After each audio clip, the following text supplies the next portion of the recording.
엄마 얼마 벌어? 이렇게 물어보더라고요. 월세? 이렇게 물어봐요. 이거 진짜 가치 있어? 자기 아이는 자기가 교육하지 말자. 엄마가 못 가져가줍니다. 돈으로 행복해지기 위한 돈, 인문학, 토크쇼. 돈은 머니. 안녕하세요. 저는 지속가능한 가정경제연구소 소장 박상훈입니다. 반갑습니다. 안녕하세요. 저는 한국금융복지정책연구소 박원주입니다. 네 반갑습니다. 저는 아자스쿨의 대표이사 황선하입니다. 반갑습니다. 저는 금융과 행복 네트워크 의장 정은영입니다. 오늘은 부모님들이 되게 관심 있어 하는 자녀 경제 교육 편에 대해서 이야기할 건데요. 그 많은 재테크 그다음에 부동산 투자 이런 거에 공부를 하러 다니시는 엄마들이 되게 많으세요. 근데 그런 분들임에도 불구하고 가장 그 선생님들에게 질문하는 것 중에 가장 많은 게 선생님 우리 아이에게 돈을 어떻게 가르쳐야 돼요? 자녀 경제 교육 어떻게 해야 되죠? 이런 질문들을 되게 많이 하신대요. 그만큼 돈을 불리고 재테크하시는 분들마저도 예를 들어 실제적으로 자녀를 어떻게 키우고 이런 사회에서 현실에서 자녀들에게 어떻게 경제 교육을 할 것인가를 굉장히 고민한다는 이야기거든요. 그런데 이제 그렇게 보면 실제 우리가 왜 자녀 경제 교육 그렇게 중요하고 왜 필요할까? 이 이야기에 대해서 좀 말씀을 나눠주세요. 네, 저는 되게 중요할 것 같아요. 이게 돈 때문에 자녀들하고도 부부가 돈 때문에 싸우기도 하지만 살다 보면 애들 키우다 보면 자녀들하고도 돈에 대한 스트레스를 많이 갖게 돼요. 이거 뭐 사달라 안 된다 또 아빠는 사준다라고 했다. 저도 자녀가 셋이거든요. 애를 키우면서 이런 돈에 대한 스트레스가 미리 부부가 또는 가정 안에서 규칙이 없다라면 안 되겠구나. 그래서 오늘 주제 가정에 대한 자녀 경제 교육이 가정 안에서의 돈에 대한 기준을 세워가는 좋은 계기였으면 좋겠습니다. 돈에 대한 기준을 세우기 위해서 자녀들과 돈 이야기를 한다. 네. 좀 쉽게 표현을 드리면 국어, 영어, 수학 공부를 열심히 하는 이유가 결국 우리 아이가 좀 더 잘 살았으면 좋겠다.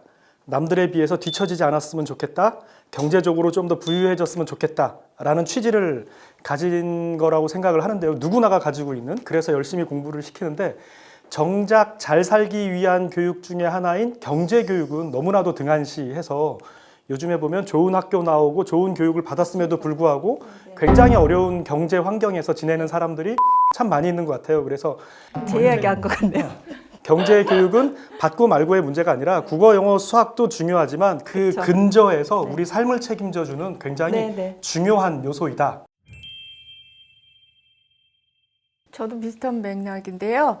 이 세상 살기 어렵잖아요, 지금도. 근데 아이들이 커서 살아갈 세상은 지금보다 훨씬 더 어려울 걸 우린 예상하잖아요. 그 어려운 세상이 혼자 이제 던져졌을 때 이 아이가 어떻게 살아갈 수 있느냐. 그 문제는 국어, 영어, 수학을 잘해서가 아니라 스스로의 삶을 스스로 책임질 수 있어야지만 그런 험한 세상에서 살아갈 수 있다고 생각을 해요. 그래서 자녀 경제 교육은 한 사람의 삶을 스스로 책임지는 삶을 살게 하는 가장 기초적인 교육이라는 생각이 많이 듭니다. 결국은 이 자녀 경제 교육을 부모님들이 가장 바라는 이유는 우리 자녀가 조금 더 행복하고 잘 살기 위한 이런 교육의 하나라고 생각하시기 때문이네요. 그러면 자녀들에게 실제 다 지금 결혼하시고 자녀분들이 있는 걸로 알고 있어서요. 실제 어떻게 지금 자녀 경제 교육 하고 계신지요? 네, 저는 아이들에게 두 가지인데요. 하나는 첫 번째 용돈 교육이고, 저는 이제 주기적으로 아이들한테 돈을 줍니다.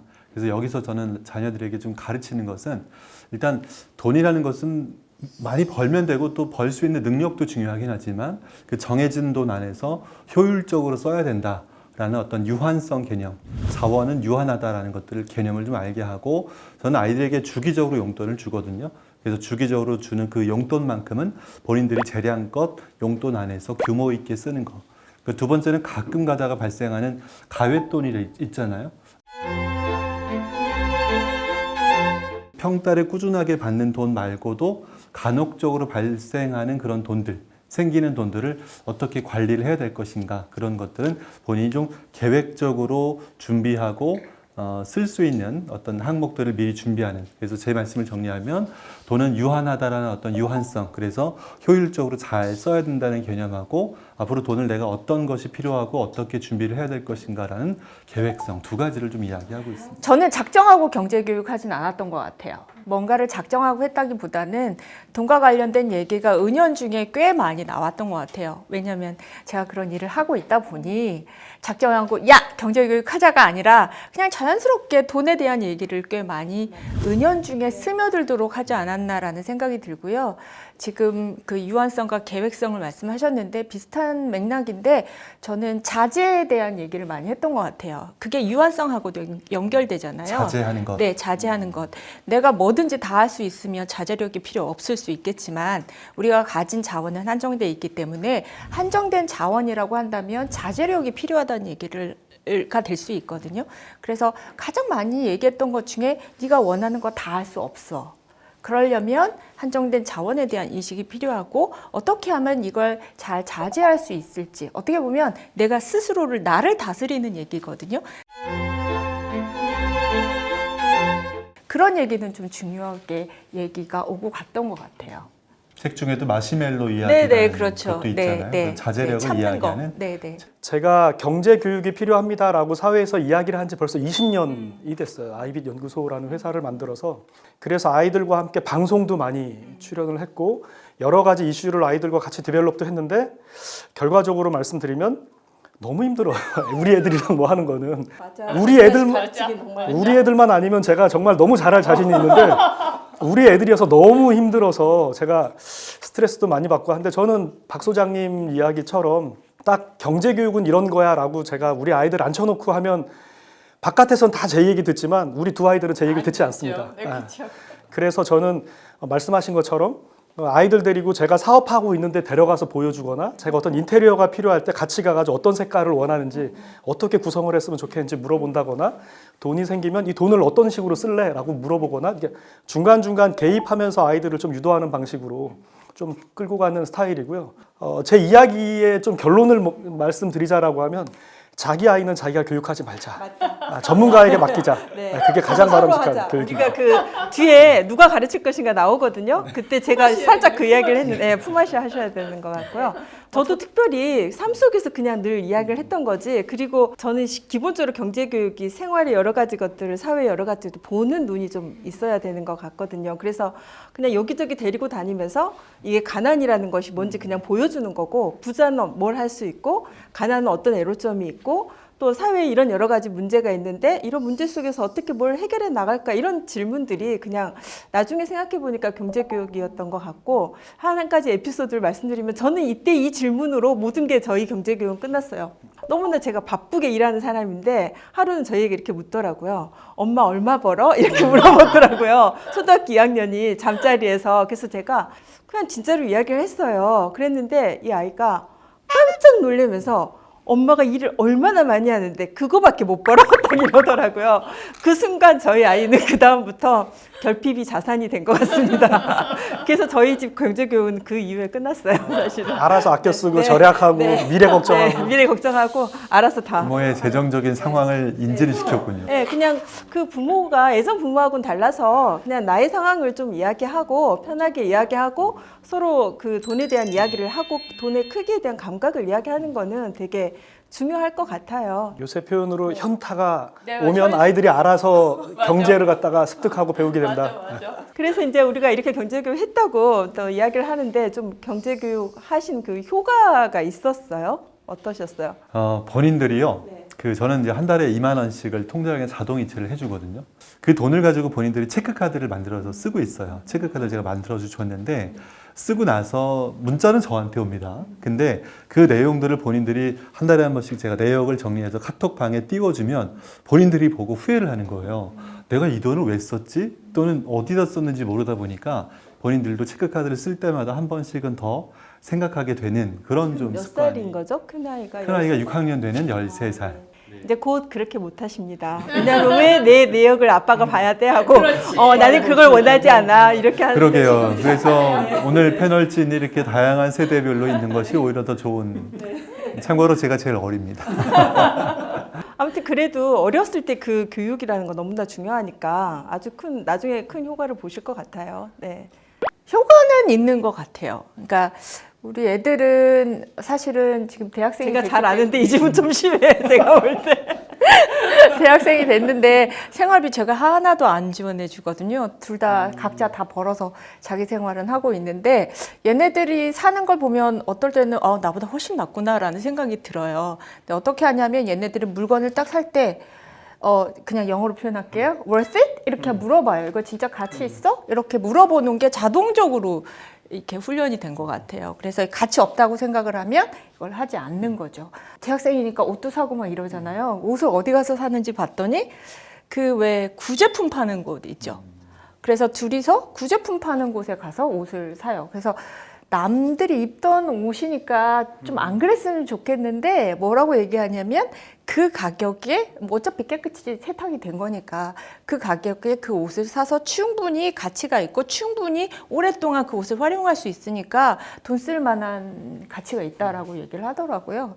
그래서 저보다 훨씬 어떻게 보면 경제관념이 높은 아이들은 어릴 때부터 그냥 삶 속에 스며든 그런 게 있지 않았나. 그래서 이게 효과가 아닐까라는 생각이 듭니다. 제가 다음부터 뭐 사시려고 하면 뭐랬지? 이렇게 하고 물어봐 드릴게요.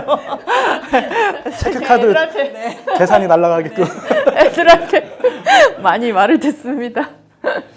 저 같은 경우도 지금 뭐 아이들한테 생활 속에서 하는 스타일로 이제 비구조화된, 비정형화된 경제 교육을 이제 진행을 하다 보니까 여러 가지 상황들이 굉장히 많이 있어요. 그래서 한마디로 말씀드리면 케바케다. 케이스 바이 케이스. 같은 환경에서 같이 교육을 받음에도 불구하고 첫 번째 아이 같은 경우에는 되게 절제하고 계획 세우고 쓴 다음에 다시 되돌아보고 그 다음에 피드백해서 성장하는 스타일인 반면에 둘째 아이 같은 경우는 아무리 얘기를 해줘도 자기 세상이 있어요. 그래서 용돈을 예를 들어서 주면 내가 이걸 갖다 지금 한순간에 쓰더라도 내가 행복하면 되는 거지.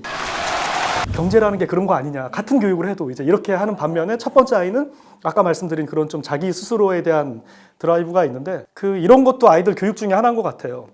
그러니까 뭐냐면 경제라는 게 딱 정해져 있는 어떤 패턴이 있는 게 아니라 내 상황에 맞춰서 내가 바람직한, 내가 효용 가치를 높일 수 있는 방향으로 가는 게 경제고 부모의 역할은 그럴 수 있게끔 판을 깔아주고 그럴 수 있게끔 만들어주는 게 역할이 아닐까라는 생각도 하고요.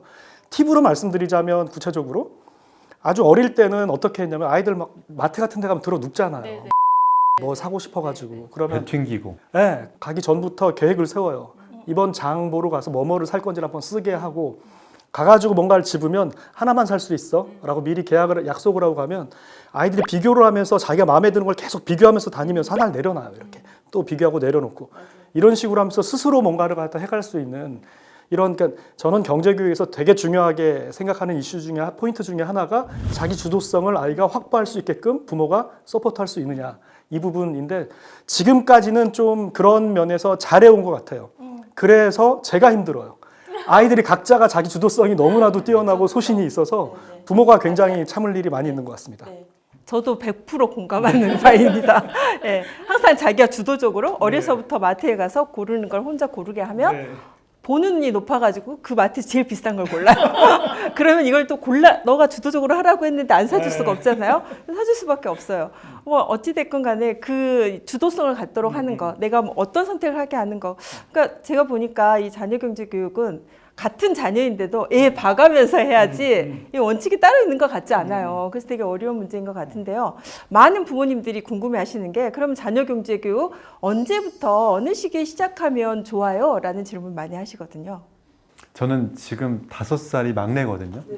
막내 때부터는 해야 되겠다는 생각이에요. 5살부터. 네, 왜냐하면 작년에 설날 때는 세뱃돈 받은 거를 뭐 받았는지 어디 갔는지도 모르고 엄마가 챙긴 것도 모르고 하지만 지금은 받자마자 할아버지한테 받은 거를 바로 엄마가 못 가져가게 합니다. 맞아요.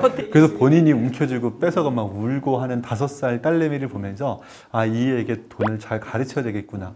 그리고 아이들 요즘에 어쩔 수 없이 유튜브를 많이 봅니다. 그런데 볼 때마다 광고들이 많이 뜨기도 하죠. 그리고 키즈에 대한 장난감들이 광고로 유튜브로 많이 찍혀 있잖아요. 간접 광고죠. 근데 볼 때마다 저한테 와서 아빠 이거 사줘라고 얘기합니다. 5살짜리 딸내미가. 그래서 아까 이야기했던 대로 돈에 대한 기준을 정하는 것들은 5살짜리 아이들에게부터도 물론 방법이 뭐가 있을까 저도 좀 더 고민해 보면서 하겠지만 5살부터는 저는 해야 되겠다라고 생각을 합니다. 제가 조금 박 원장님의 그 의견을 첨언을 좀 하면요. 교육학적으로 보면 5살이라는 나이가 내 거에 대한 소유욕, 집착 이런 게 이제 되게 강해지는 시점이에요. 생기기는 그 전부터 내 거에 대해서 좀 생기는데 그래서 역시 교육학 박사님이라. 이럴 때 좀 티가 나요. 교육공학 박사님이십니다. 그래서 한 5살 정도부터 그러니까 이미 언어도 튀어 있고 자기 거에 대한 사리 분별도 있고 또 유치원 어린이집을 다니면서 사회성도 생겨요. 내 마음대로 하다가는 문제가 된다라는 것도 알고 있고 그래서 그 시점부터 들어가는 거 되게 바람직해 보입니다. 네. 제 경험으로는 저는 작정하고 경제교육을 한 게 아니라서 그냥 자연스럽게 대화를 하는데 돈에 대한 대화가 나왔을 때 자연스럽게 대화가 이어질 때 근데 그때가 언제쯤이었나 생각해보니 한 3, 4학년? 이때쯤이었던 것 같아요. 그래서 말하고 이제 자기 주장 얘기하고 서로 이제 어떤 이슈에 대해서 같이 자기 의견을 낼 수 있을 때 그때 자연스럽게 했던 것 같고 그때 이제 돈에 대한 자연스러운 생각들이 나오잖아요. 그게 출발점이 됐었던 것 같아요. 저는 박 원장님이 말씀하신 것처럼 한 5살 유치원 어린이집 가는 나이부터 경제교육을 시작하는 시점은 나쁘지 않다라고 보고 있는 입장이고요. 실제로 미국이나 유럽 같은 경우도 아이들 5세부터 교육 과정이 있어요. 경제에 대한, 금융에 대한 교육을 배울 수 있는 과정들이 이미 세팅이 돼 있고 근데 경제교육도 딱 하나만 있는 게 아니잖아요. 그러니까 우리 삶에 대한 이야기를 나누는 거, 금융에 대한 이야기, 그다음 비즈니스에 대한 이야기, 재테크에 대한 이야기 이게 단계가 있기 때문에 시작은 5세 정도부터 하고 예를 들어서 용돈 같은 거라든지 좀 더 구체적인 이제 자기 스스로 통제를 하거나 관리를 해야 되는 영역들은 한 초등학교 3학년 정도부터라고 보고 있고요. 그 다음에 이제 좀 더 큰 계획, 플랜, 비즈니스 이런 이야기를 할 수 있으려면 한 그래도 중학교 정도 됐을 때 시작하는 게 필요하지 않을까라는 생각을 하고요. 경제교육 그러면 우리 부모들이 대부분 생각하기에 용돈을 많이 생각을 하시는데 그런 측면에서 저학년 때, 고학년 때, 중학교 때 가는 용돈도 다르게 해서 시작을 하는 게 단계별로 필요하지 않나라고 생각을 합니다. 자기 아이의 특성, 그다음에 뭐 발달 시기, 그다음에 교육의 내용에 따라서 지금 다르게 우리가 어느 정도 다 다르긴 하겠지만 그 정도 말씀을 해주셨고요.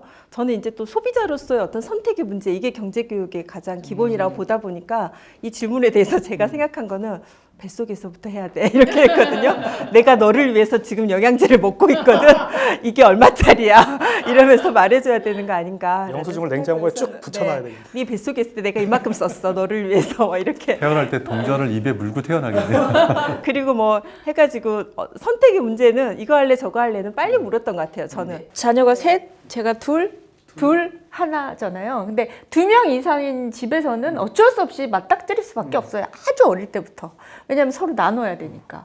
우리는 특히 쌍둥이였잖아요. 아주 어릴 때부터 하나를 좀 나눠야 되기 때문에 자연스럽게 선택이나 자기가 어떻게 해야 될지 그런 부분에 대했던 거는 생각할 수밖에 없는 것 같아요. 자녀가 하나여도 마찬가지로 또 다른 남성이 있기 때문에요. 항상 늘 경쟁의 대상이어서 좋은 질문을 해야 됩니다. 아 그러면 의장님은 하나니까 경제교육을 가장 쉽게 하신 걸로 지금 우리가 아니 그래서 성인을 대상으로 경쟁을 가지고 있는 다른 한 사람을 물리쳐야 되기 때문에 어찌됐건 저희가 앞에서도 이야기 잠깐 했는데 그 부모 중에 그럼 누가 할까 뭐 이런 건 답이 없고 아까 저희는 부모는 자기 자식은 못한다 이렇게 이야기하셨는데 한번 의견들을 좀 말씀해 주시죠. 네, 누가 경제교육 하면 좋을까요? 저부터 말씀을 네네. 드리면요. 저는 물론 둘 다 필요하다고 봅니다. 네네. 근데 둘 다 해야 되는데 그 중에 누가 주로 할 것이냐의 문제에서는요. 저는 엄마가 하는 게 좀 더 바람직하다. 왜냐하면 아이와 부모와의 그 관계 맺기, 라포 형성 측면에서 보면 아무래도 우리나라는 아직은 엄마와 아이의 라포가 좀 더 강하게 형성돼 있기 때문에 생활에서 하고 그 다음에 은연중에 이렇게 툭 가르쳐 넣지 소위 말하는 그런 식으로 이제 교육을 하고 할 때에는 엄마의 영향력이 훨씬 크기 때문에 생활교육은 주로 엄마가 해주고 좀 더 구조적인 측면이나 큰 그림에서 아이들과 이야기하거나 진로 직업에 대해서 이야기할 때는 자연히 아이들이 아빠를 찾아요. 엄마 아빠가 다 맞벌이를 해도 아빠를 찾아요. 우리 집은 안 그러던데. 예외가 있습니다. 항상 교육이라는 거는. 그래서 그런 측면에서 보면 둘이 하는 게 바람직하되 엄마가 주로 하고 아버지의 역할이 완전히 빠지는 게 아니라 지금 말씀드린 계획적이나 직업, 진로 이런 쪽에서는 아빠가 좀 개입을 해주는 식으로 해서 전체적인 일관성을 담보해 주는 게 교육에서 부모 역할이 중요하다. 근데 그것도 너무 좀 고정관념 가질 수 있을 것 같아요. 잘못 생각하면. 그럴 수 그러니까 있습니다. 집집마다 아빠가 잘하는 게 있고 엄마가 잘하는 게 있으면 네. 지금 말씀하신 그 대표님 말씀하신 거에 이걸 더 아빠가 잘한다. 그럼 이 집은 아빠가 하고 생활교육을 만약에 아빠가 더 잘한다. 그럼 그렇게 요즘에 합의되는 게 중요해요. 걸크러시라는 말이 괜히 나온 게 아니죠. 그렇죠? 그래서 뭐 어떤 경우 케이스 바이 케이스라는 말이 요즘에 아까 계속 나오는 것처럼 동의합니다. 집집마다 다 틀리니까 저희 같은 경우엔 제가 하거든요. 근데 우리 계속 얘기 나오는 거지만 어떻게 보면 자녀 경제 교육은 생활 교육이잖아요. 생활 속에서 맞닥뜨리는 일들을 어떻게 보면 풀어가는 해법으로 해야 되기 때문에 저는 제가 아빠보다는 훨씬 더 상대적으로 아이들하고 긴밀하기 때문에 아이들에게 자연스럽게 그런 얘기를 나누는 것 같아요. 부부 중에 주 양육자가 주 경제 교육자가 누가 될 거냐의 문제는 아이들과 또 좀 더 긴밀한 얘기를 많이 하고 아이들과 실질적으로 생활을 더 많이 하는 엄마가 주로 될 수도 있지만 아빠가 될 수도 있는 집도 있잖아요. 그래서 그런 것들은 그냥 자연스럽게 서로 하면 될 것 같다는 생각이 들어요. 근데 문제는 엄마랑 아빠랑 돈에 대한 가치관이 너무 달라서 엄마는 이 얘기하고 아빠는 이 얘기하고는 엄청 조심해야 돼요. 그래서 사실은 자녀 경제 교육을 얘기하기 이전에 부부끼리 돈에 대한 가치관이 맞는지를 체크하는 거 너무 중요하거든요. 그거 안 맞아요, 거의. 근데 안 맞는데 그러려면 서로 한 사람만 그냥 계속 얘기해야 돼. 이렇게 했다가 저렇게 했다면 애들 혼란스러워. 엄마든 아빠든 이야기가 뭐냐면요. 주 양육자가 있으면 주로 교육을 하는 사람이 있으면 나머지는 일관성 확보 차원에서 그냥 호응해주는 그렇죠. 그런 식으로 해야 돼요. 일관성 맞아요. 담보가 되게 중요하다라는 거. 근데 보통 보면 엄마는 이 얘기했는데 아빠가 이 얘기해가지고 애가 혼란스러운 집. 그 정도만 해도 괜찮아요. 싸우지만 않으면 돼요. 어떻게 합의를 어떻게 아니 저는 지금 신기하게도 제가 딱 하려고 했던 말씀을 박 대표님께서 하셨는데 부부가 서로 다른 것 같은데 미리 말을 맞추거나 기준을 정하는 건 중요합니다. 근데 이게 잘 안 되기도 하고 그러면 저는 어떻게 하냐면 참고로 저의 말씀을 드리면 저는 어렸을 때 시골에 살면서 부모님이 뭐 이렇게 안 사주고 했던 거나 MBC 청룡 야구단 저 MBC 편이었습니다. 네, 네, 이런 거 못 LG로 사는 바뀌었죠. 게 되게 저는 억울했어요. 그러다 보니까 저는 뭐 야구 모자나 장난감 사는 걸 되게 좋아하고 그러다 보니까 아이들한테 원하면 사주는 편이에요. 근데 아내는 반대로 어렸을 때 되게 가난하게 살았어요. 서울 수도권에 살면서도 그러면서도 되게 먹는 거에 힘들었던 시기가 있었거든요. 아내는 이거는 전혀 못 사는 거다. 부모님이 안 계셨어요. 그러니까 저는 해줄 수 있는 부모님이 있는데 안 사줬던 거고 아내는 부모님이 아예 안 계시다 보니까 그건 아예 못 사는 거라고 생각하는 거죠. 대신에 아내는 외식이라든가 먹는 거에 대한 그런 나름대로의 집착이 좀 있어요. 그래서 저희들은 어떻게 하냐면 어디 회사를 말씀드릴 수 없지만 반품마트라는 데가 있습니다. 거기 가면 정상가의 50% 정도나 많게는 70%까지 할인해서 사는 가격들이 있거든요. 거기 가서 아이들 장난감을 사주고요. 저희들은 네이버 그 검색을 해서 검색한 금액의 차액을 가지고 외식을 하러 갑니다. 이렇게 해가지고 각각의 어떤 케이스별로의 상황별로 결론은 뭐냐면 가정마다 다 하는 방법들이 있겠지만 부모가 갖고 있는 돈에 대한 가치관의 그 이면에 있는 감정들을 자녀들에게도 이야기해 주는 거죠. 왜 아빠는 이런 선택을 하고 엄마는 이런 선택을 하고 있는가를 말씀을 좀 자녀들하고도 이야기 나누는 것은 저희는 좀 중요하다 생각합니다. 네, 결론은 저희가 자녀 경제 교육 왜 중요하고 필요한가? 결론은 필요하다. 그리고 중요하다. 그런데 이제 어떤 내용으로 하고 어떻게 생활 속에서 실천할 것인가 이런 이야기를 또 이어서 해보도록 하겠습니다. 네, 선택의 문제는 이거 할래 저거 할래는 빨리 물었던 것 같아요. 저는 스스로의 삶을 스스로 책임질 수 있어야지만 주어진 돈을 어떻게 쓸까의 개념을 확장시키는 게 되게 중요하다. 많이 벌면 되고 또 벌 수 있는 능력도 중요하긴 하지만